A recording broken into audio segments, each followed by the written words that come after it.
We get a major update on the Thatcher Demko injury, including rehab not going the way a lot of people wanted, and there is no set timeline for him to be back at 100%, including the Canucks looking at other goaltenders that they might be able to acquire.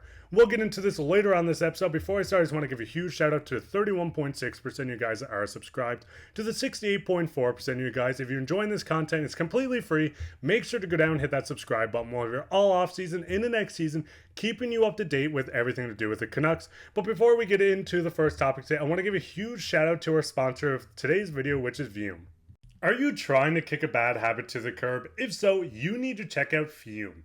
Have you heard that flavored air category is becoming the leading alternative to vaping and smoking? It's a whole new movement towards better habits led by today's sponsor of this video, Fume. Flavored air isn't like vaping. If vapor was compared to sticky sodas, Fume cores are closer to herbal teas. Fume has a lot of delicious flavors to choose from, like crisp mint, orange vanilla. With flavored air, you can satisfy your oral fixation through a passive diffusion system that utilizes no electronics, vapors, or combustion.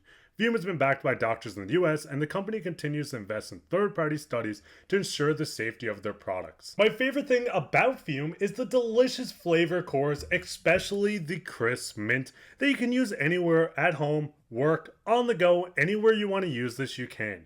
Fume has served over 300,000 customers, and you can be the next success story.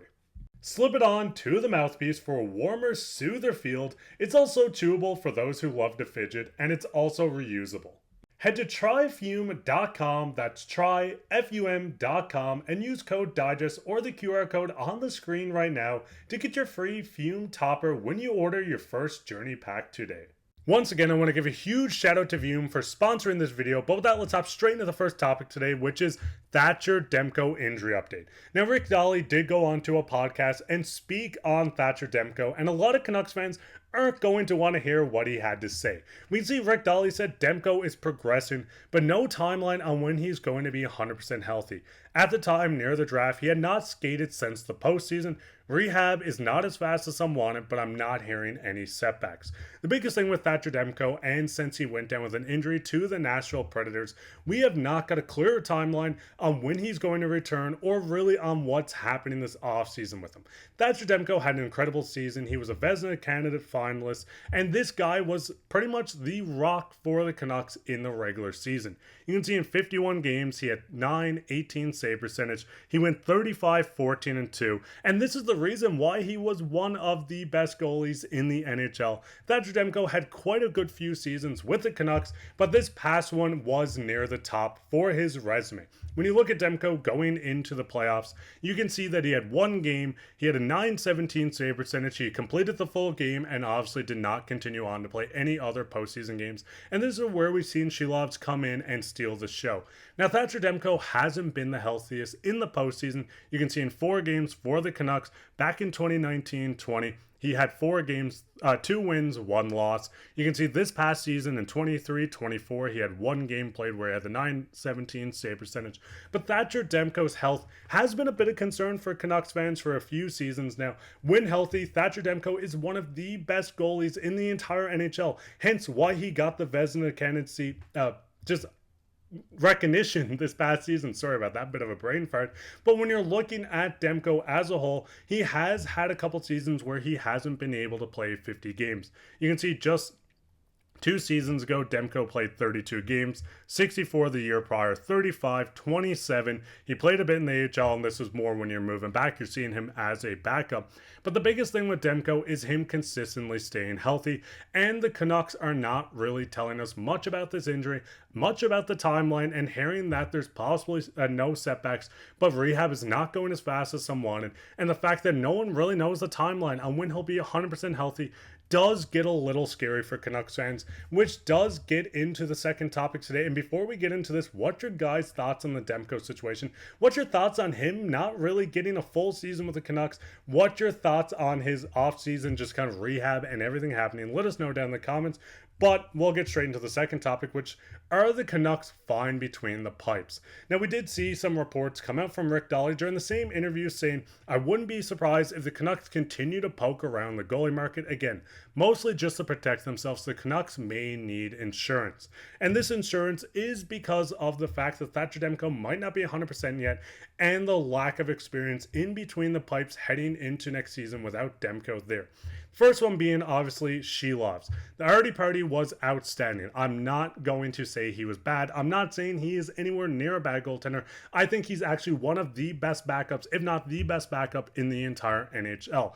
But when you look at Shilovs, is the fact that he only has 9 games of NHL experience in the regular season, 10 in the playoffs as well, where he played in the first round against the Nashville Predators, and the majority of pretty much the entire second round against the Oilers. Now, when you do look at Shilovs, it's the lack of experience is what kind of scares me. 9 total games in the NHL. You can see he's played quite a bit in the AHL, the ECHL. He had 34 games with the Abbotsford Canucks this past season before coming up to the NHL. But Shilovs as a starting goaltender over a 30-game span would be the first time he's done this on NHL ice in his career. The biggest thing with Shilovs as well is the backup goaltender position isn't as much experience either as you see a guy like Jiri Patera. When you look at Jiri Patera, in 8 games played over his entire career in the NHL, he played 2 seasons with the Vegas Golden Knights. With the Vegas Golden Knights, he had 2 games where he put up a .929 save percentage, going 2-0. Then this past season, in 6 games, he had an .893 save percentage, going 1-3-1. And once again, this is under 10 games of experience. The biggest thing with the Canucks is, yes, Demko is the starting goaltender. Yes, you're getting all your experience out of a guy like Thatcher Demko, but not having him within this lineup, not having your starting goaltender with this team at the start of the year, if rehab continues to not be going as fast, if he's not having a set timeline, this could be a couple weeks into the season. He could be ready for game 1, but this could also linger into a bit of the season. Obviously, Shilovs, I trust. Yes, I do think he will come out if Demko's not there and be the starting goaltender. I mean, this past postseason just kind of solidified this guy as a 1B goaltender, a guy that can step in and really take that starting role. But over a big sample size, if this goes on till Christmas, having a young tandem of a guy like Shilovs and Jiri Patera may get a little scary for quite a few Canucks fans. And this is why I think, and this is why Rick Dolly really touched on, they're going to touch the goalie market. They're going to poke around. Obviously, there's a lot of goaltenders that are still free agents. You have guys like Martin Jones from BC that you could reach out to. You have guys like Avranta that you could reach out to. There's a couple of goalies that might be on the trade block. We're seeing Nashville with their young studded prospect coming up. But these are guys that are looking to secure a backup role. And with a guy like Shilovs being there, with a guy like Demko being the starting goalie when he gets back, it's going to get quite interesting on what Patrik Allvin does in this situation. Are they going to go out and look for a starting goaltender to take over while Demko's out? Are they going to look up for a backup goaltender or maybe a third string goaltender to play behind Shilovs, to play behind a guy like Jiri Patera, just a guy with experience that can mentor them, help them through the rough patches? It's going to be questionable times with the Canucks, and it's going to be quite interesting to see who the Canucks go after and how they do it. But what's your guys' thoughts on the lack of experience between the pipes? What's your thoughts on the Canucks being in on another goaltender? What's your thoughts on the Thatcher Demko news? Let us know down in the comments. But speaking on comments, we'll get in everyone's favorite topic, which is comment of the day. Comment today comes from Mike Gooden. He says 61 likes and 33 comments for 4.21k subscribers. Come on, boys and gals, show your love. And shout out to you, Mike, and shout out to everyone that does comment, subscribe, like, and just watch these videos. It's awesome to see this channel grow. It means a lot to us. I know I say that quite a bit, but we wouldn't be in the position we are without you guys. So shout out to you, shout out to Mike, shout out to everyone watching. If you guys enjoy this and you want to leave a comment, you could be featured on the next comment of the day like Mike did today. While you're down there, leave a like, subscribe, share this with your friends. As I said, we're trying to reach 5,000 by the start of the season, so go down and hit that subscribe button. I also want to give a shout out to Vume for sponsoring this video once again. But I've been your host, Mark Pye, and take care.